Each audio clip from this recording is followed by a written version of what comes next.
I've been mountain biking for 25 years. I consider myself a roadie, but I love to get into the mountains and onto the trails.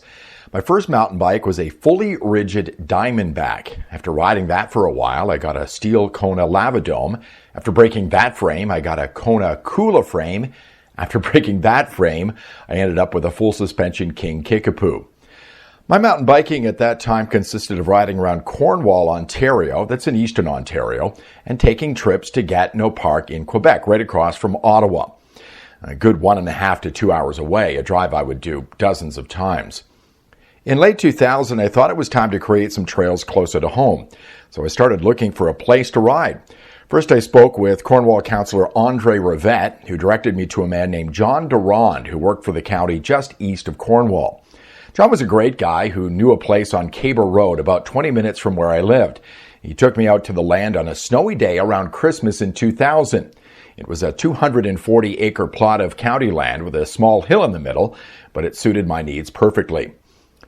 Without getting too deep into the process, I made an appointment with the council in Lancaster, Ontario, and made a presentation asking for permission to use the land, and they said yes. So I was off and running as soon as the snow melted. At first, it was just me on the property with a rake, a hoe, and a lot of back-breaking work, but pretty soon I was creating trails.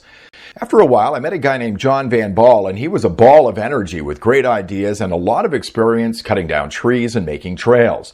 John was a real hard worker who had as much to do with building those trails as me. Other people who discovered what we were doing started to volunteer their time, and the trails really started to grow, plus much more. A little about the terrain in eastern Ontario. It's not completely flat, but it's mostly flat.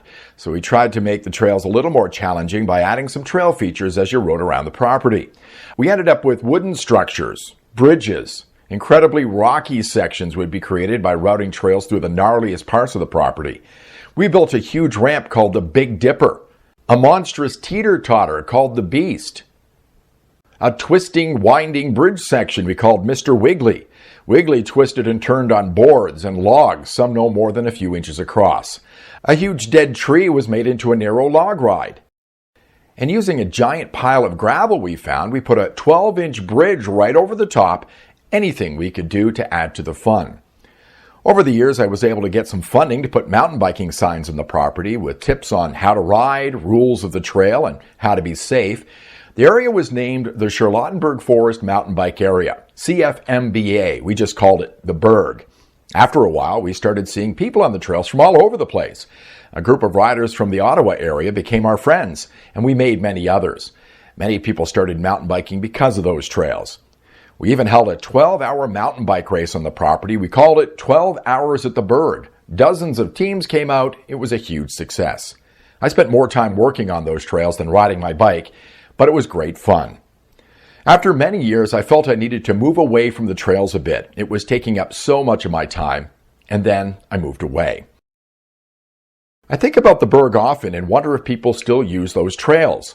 I heard most of the bridges and structures we built have rotted away. They need someone to take care of them. But I'm not bothered by it. We had a blast for many years, and we had our own playground.